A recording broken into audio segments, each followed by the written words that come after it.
नाई महेश आप अछत जुगराए हो नरेश।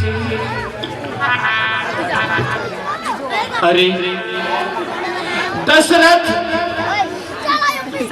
तू तो पुत्रों के मोह में दिन रात इतना विलीन होता जा रहा है कि तू अपने पूर्वजों की कीर्ति को भी भूल गया है। हे प्रभु, ऐसा कोई उपाय करो जो कि राम की छवि मेरे हृदय से दूर हट जाए। नहीं हटेगी, नहीं हटेगी, क्या उपाय करूं?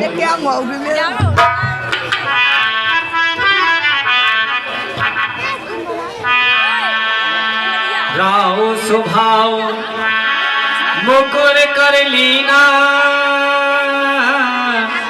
बदन बिलो के मुकट समकीन। महाराज ने दर्पण में अपना मुखारविंद देखा। श्रवण समीप भय से तकेसा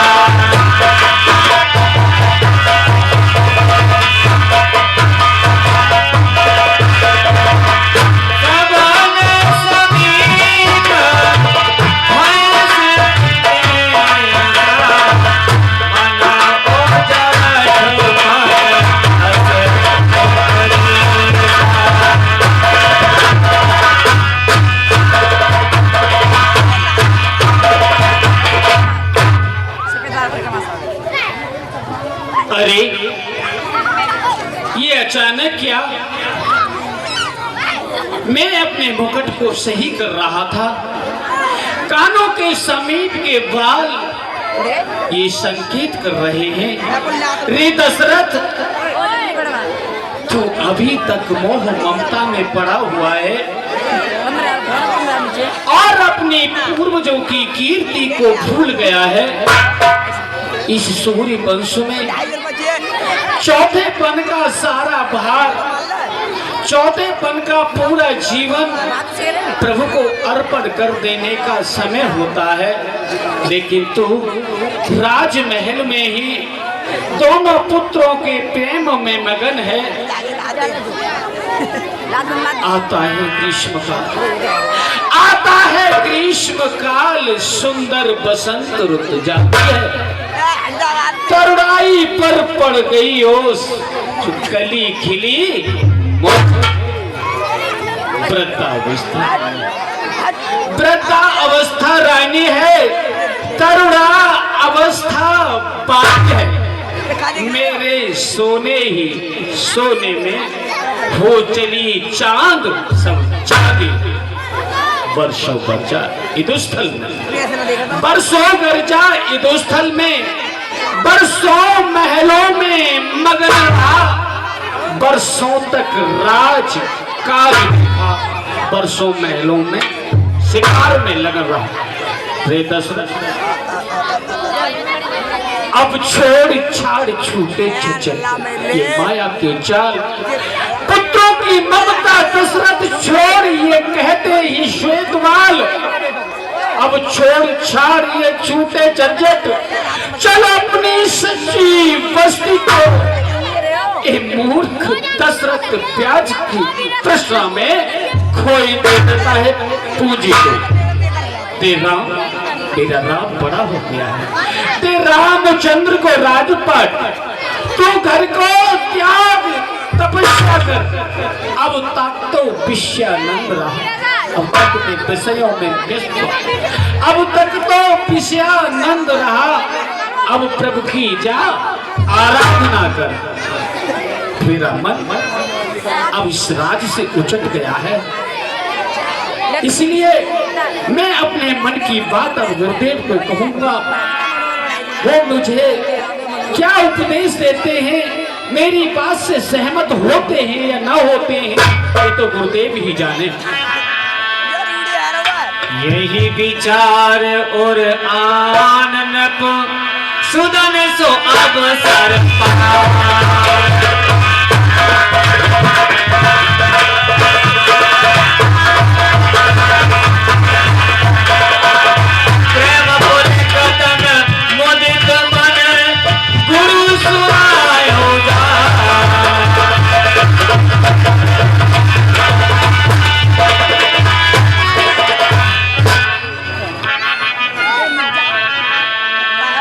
विचारे और नानक सुदन सो अवसर पाए प्रेम पुलक तन मुदित मन गुर ही सुनाए जाने।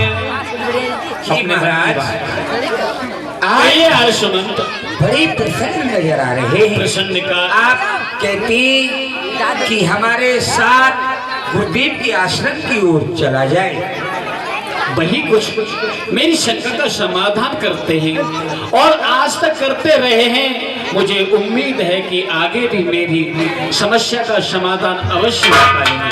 सब कहते हैं महाराज चलिए, गुरुदेव के आश्रम की ओर चलने के लिए सभी सचिव गण आपके साथ तैयार हैं।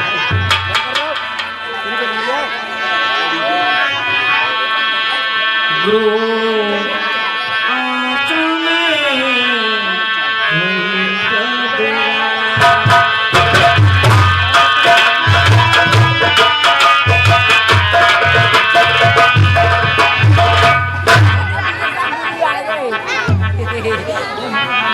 गुरुदेव करता हूँ प्रणाम आपको। ईश्वर बरादे आपके यश और प्रताप को। गुरुदेव आज मैं कुछ अभिलाषा लेकर के एकांत में कुछ अपना मनोरथ कहना चाहता हूँ, आज्ञा हो तो कहूँ। कहिए।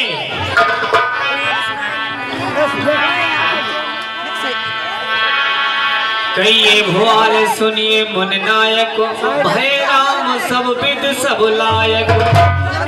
हे गुरुदेव अपना राम अब सब लायक हो गया है और हे गुरुदेव मैं आपसे जो कहता हूँ उसे ध्यान से सुनिए। हे गुरुदेव, हे देव उतरता है गुरुदेव, हे देव उतरता है सिर से प्रेत जवानी का।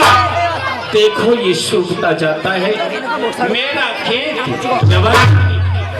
गुरुदेव आपको तो विदित है कि मेरे पूर्वजों ने किस तरह से इस सूर्य वंश को संभाला। गुरुदेव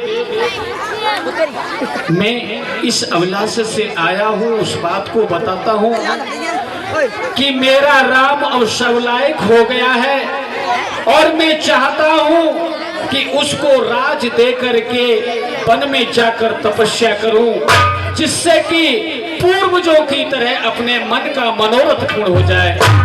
और हे गुरुदेव जितना राम मुझे और आपको प्यारा है उससे अधिक इस प्रजा को प्यारा है। और हे गुरुदेव जो राजा के गुण राम में होते हैं, जो राजा के गुण होने चाहिए वो सभी राम में मौजूद है। राम सबके लिए इतना स्नेह करता है चाहे वो बैरी ही क्यों न हो, इसलिए मैं उसे राज देना चाहता हूँ। आपकी सहमति हो तो मैं राज के तैयारी कराने के आयोजन कराऊं। आपका विचार अति उत्तम है, आप इस विचार को शीघ्र कीजिए। धन्य हो गया गुरुदेव। आर्यशुमन मेरे ज्येष्ठ पुत्र राम को बुलाया जाए, मैं गुरुदेव के साथ अपने मनोरथ को शेष बताऊंगा। और ये मेरी लालसा है और ये कर्तव्य भी बनता है कि जाने वाले राजा आने वाले राजा को कुछ अपने शब्द और अपने अनुमानों से अवगत कराए। महाराज आपके जेठी पुत्र श्री राम आपके सन्मुख आ रहे हैं।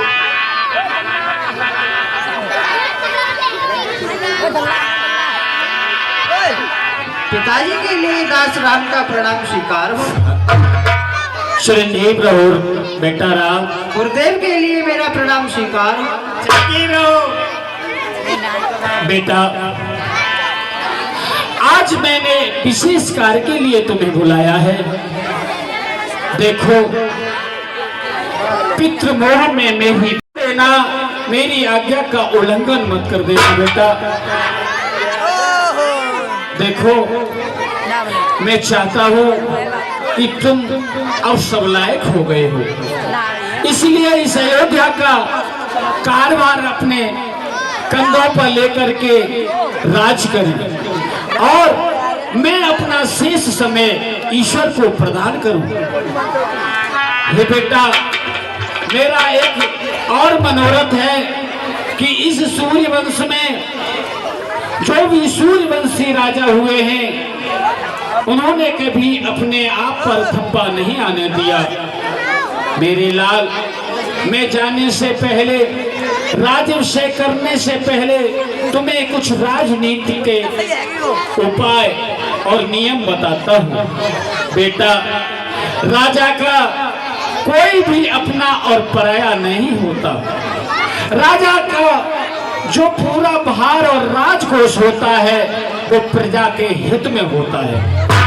बेटा, न्याय के कारण अगर राजा को अपने पुत्र पत्नी या परिवार को भी त्यागना पड़े तो इसे निसंकोच त्याग देना चाहिए, लेकिन मान और मर्यादा से कभी भी समझौता नहीं करना चाहिए। बेटा, राजपथ एक ऐसी शरीर के अंदर उत्तेजना पैदा करती है जिससे बड़े बड़े योद्धाओं को विचलित कर देती है। कभी भी राज का मद राजा को नहीं होना चाहिए। हे राम, मैं देख रहा हूँ कि इन सब नीतियों से तुम परे हो और आप पर कोई भी माया का प्रभाव नहीं होगा। इसलिए जितना मैं स्नेह तुम्हें करता हूँ उससे ज्यादा ये प्रजा तुमसे करती है। यही मेरी लालसा है कि तुम गुरुजी के आदेशानुसार राज्याभिषेक कराने के लिए गुरु आज्ञा का पालन करें और मेरा आदेश माने। ठीक है पिताजी। क्या कहा? अब मैं अपने जीवन को धन्य समझूंगा। हे गुरुदेव, आगे के क्या कारण बताने की कृपा कर। हर्ष मुनीष कही मृदुभानी, आनव सकल सुती रत पानी। राजन, 3 तीर्थों का जल मंगाया जाए और इनका राजाभिषेक किया जाए। क्या कहा गुरुदेव? सभी तीर्थों का जल और शुभ चेतक जितनी भी वस्तुएं होती हैं, शुभ कलश आदि, हे राजमंत्री, हे सुमंत जी, गुरुदेव की आज्ञा अनुसार राज्याभिषेक की जो भी सामग्री है उसे तत्काल उपलब्ध कराया जाए और पूरे राज्य में ढिढोरा बजा करके उद्घोषणा कर दी जाए कि प्राप्त होते ही मेरे ज्येष्ठ पुत्र राम का आज्ञा होगा। कल प्रातः काल होते ही अयोध्यापुरी का युवराज पद महाराज दशरथ जी अपने हाथों से जेठे पुत्र श्री राम के लिए देंगे। सभी नगर निवासी अपने घरों के लिए सजाएं। सभी तीर्थों का जल मंगाया गया है। अच्छे अच्छे सुंदर तरह से अयोध्यापुरी जी के लिए सजाया जाएगा। और सजाओ और सजाओ अयोध्या नगरी, सजाओ सजाओ।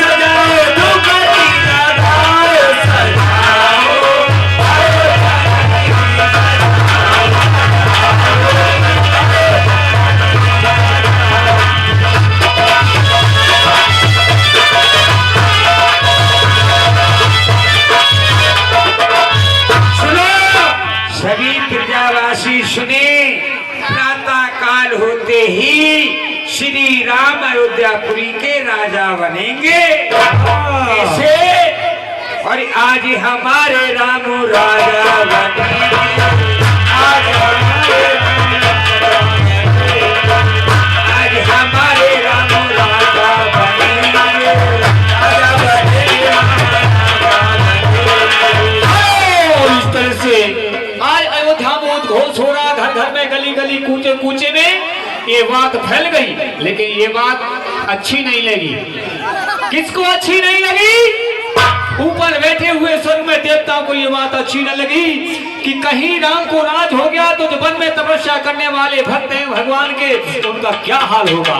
रावण के द्वारा सताए हुए जो भक्त हैं उनका क्या होगा। हे देवताओं, सभी देवता विनती करने लगे आपस में।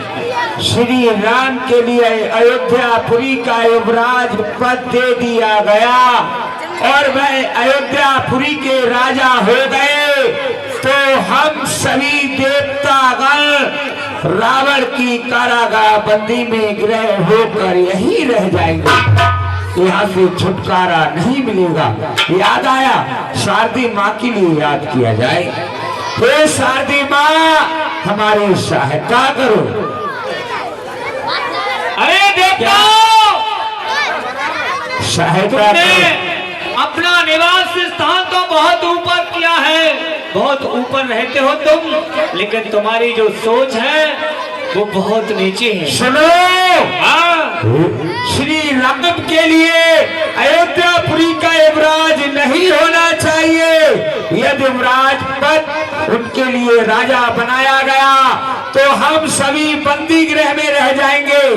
इसलिए तुम जाओ शारदी माँ, तुमसे विनती है कि तुम जाओ अयोध्यापुरी में महारानी केकई, उनकी दासी जो मंथरा है, उसकी बुद्धि पर निवास कर राम जी के लिए वनवास दिलवाओ। ठीक है। ऊंच निवास नीच कर तूती, देख न सके पराई विभूति। देवताओं, ये कार्य करने के लिए मैं तैयार हूँ। अब इस तरह से आज भगवान के भक्तों और नाम मंथरा मंद मत चेरी के गई।